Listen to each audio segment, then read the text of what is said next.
Amiga classic games. Many champions have been sent into the dungeon with the quest to recover Librajulus, the Grey Lord, Firestaff. With the Firestaff, Librajulus can take physical form again and defeat Lord Chaos. The player is Theron, the apprentice of the Grey Lord, that goes into the dungeon with the task to resurrect 4 champions, and guide them through the dungeon, to find the Firestaff and defeat Lord Chaos.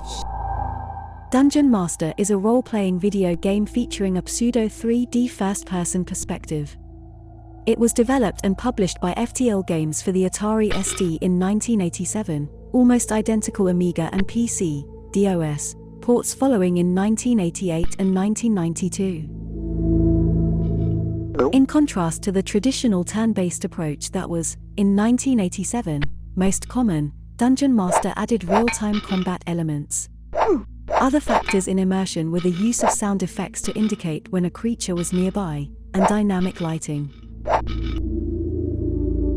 Dungeon Master sold 40,000 copies in its year of release alone, and went on to become the SD's best-selling game of all time. The game became the prototype for the genre of the 3D dungeon crawlers with notable clones like Eye of the Beholder.